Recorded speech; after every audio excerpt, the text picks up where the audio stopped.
दुनिया का हर देश कहता तो यह है कि वो आतंकवाद के खिलाफ लड़ाई में सभी देशों के साथ एकजुट है, लेकिन हकीकत में यही देश आतंकवाद को अपने एक खास चश्मे से देखते हैं।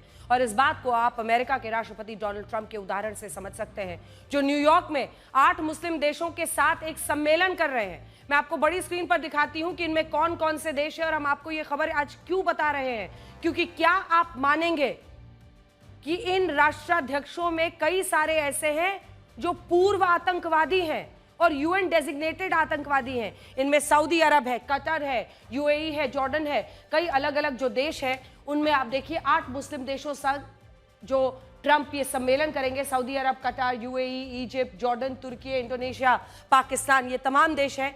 पाकिस्तान के प्रधानमंत्री शहबाज शरीफ भी इसमें हिस्सा ले रहे हैं। अब सोचने वाली बात यह है कि इनमें पाकिस्तान खुद एक ऐसा देश है जो अपने देश में आतंकवादियों की एक नहीं बल्कि कई दुकानें खोलकर बैठा है और उन्हें पूरी मदद देता है। और क्या अमेरिका ये नहीं जानता है कि पाकिस्तान में ही ओसामा बिन लादेन को भी उन्होंने मारा था? तुर्की के राष्ट्रपति एर्दोआन ने आज ही कहा है कि वो हमास को आतंकवादी संगठन मानते ही नहीं है। आप विरोधाभास देखिए, एक आतंकवाद पर कितने रुख रखते हैं ये देश।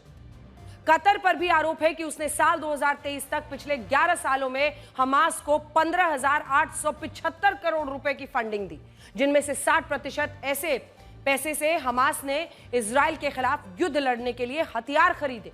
इजिप्ट पर भी कई बार आरोप लगे कि उसने हमास का समर्थन किया। और सोचिए, इन सारे मुस्लिम देशों के साथ राष्ट्रपति डोनाल्ड ट्रंप सम्मेलन कर रहे हैं। सम्मेलन में यह तय होगा कि कैसे गाजा से शांति लाई जाएगी और कैसे गाजा में पुनर्निर्माण शुरू होगा। लेकिन सोचने वाली बात क्या है? सोचने वाली बात यह है कि अगर हमास खत्म ही नहीं होगा और ये मुस्लिम देश खुद हमास का समर्थन करते रहेंगे तो गाजा में हालात कैसे सामान्य हो सकते हैं। और एक बड़ा विरोधाभास तो यह भी है, जिसकी बात मैं पहले कर रही थी। राष्ट्रपति डोनाल्ड ट्रंप संयुक्त राष्ट्र की महासभा में शामिल होने के बाद सीरिया के नए राष्ट्रपति अहमद अल शरा से भी मिलने वाले हैं।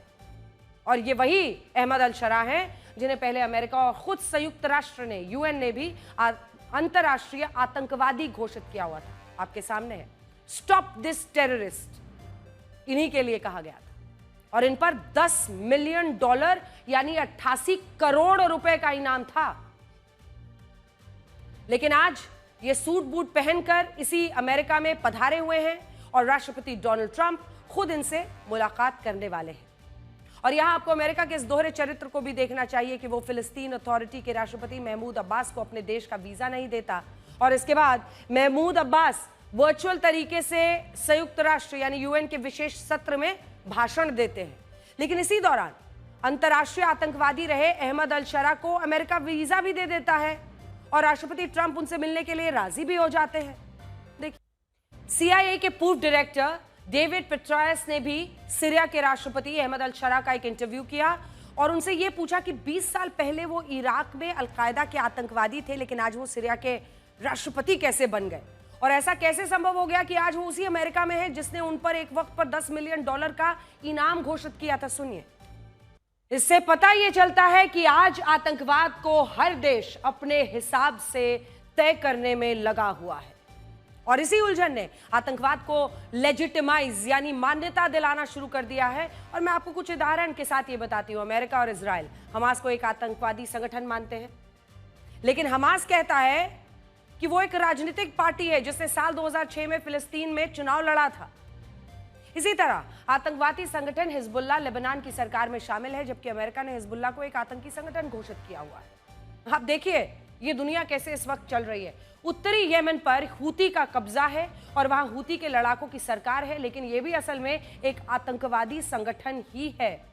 अफगानिस्तान, याद होगा, जो लोग वर्ल्ड हिस्ट्री में इंटरेस्ट रखते हैं, रुचि रखते हैं, वहां पर अब तालिबान की सरकार है और तालिबान को भी कई देशों ने आतंकवादी संगठन घोषित किया हुआ है। और यही तालिबान को हटाने के लिए एक वक्त पर अमेरिका, रशियन आर्मी सब वहां पर थे और फिर पूरा का पूरा अफगानिस्तान तालिबान को सौंपकर ये सारे वहां से निकल गए। और आज महिलाओं के साथ वहां पर जो हो रहा है पूरी दुनिया देख रही है। सीरिया का भी आतंकी संगठन हयात तहरीर अल शाम अब खुद को एक राजनीतिक पार्टी बताता है और सीरिया में अब इसी की सरकार चल रही है। पाकिस्तान में भी आतंकवादी हाफिज सईद खुद को एक नेता बताता है। उसने एक राजनीतिक पार्टी बनाई हुई है जिसका नाम है पाकिस्तान मरकजी मुस्लिम लीग। लेकिन हकीकत यह है कि हाफिज सईद भी एक अंतर्राष्ट्रीय आतंकवादी है बड़ी बात यह है कि ये आतंकवादी इसलिए खुद को एक नेता और सामाजिक कार्यकर्ता के रूप में पेश कर पाते हैं क्योंकि कुछ देश अपने निजी हितों के लिए इनकी मदद करते हैं, इनको पालते हैं, इनको पोसते हैं और वहां पर खूब मदद मिलती है और इनको बड़े सामाजिक कार्यकर्ता के तौर पर पेश किया जाता है। जैसे साल 2022 में भारत ने हाफिज सईद के बेटे तलहा सईद और लश्कर तैयबा के डेप्टी चीफ शाहिद महमूद को संयुक्त राष्ट्र में अंतर्राष्ट्रीय आतंकवादी घोषित करने की मांग की थी, लेकिन चाइना ने वीटो का इस्तेमाल करके इन आतंकवादियों को बचा लिया था और बाद में इसी तलहा सईद ने पाकिस्तान में नेशनल असेंबली का चुनाव लड़ा और यह अब नेता बन गया है। आज बड़ा सवाल यही है कि अगर आतंकवादी नेता बन जाएंगे, राजनीतिक पार्टियों की आड़ लेकर छिप जाएंगे, पश्चिमी देश उन्हें मान्यता देंगे, उनको अमेरिका बुलाकर डोनाल्ड ट्रंप उनसे बातचीत करेंगे, तो दुनिया आतंकवाद से कैसे लड़ेगी और कैसे ये आतंकवाद खत्म होगा?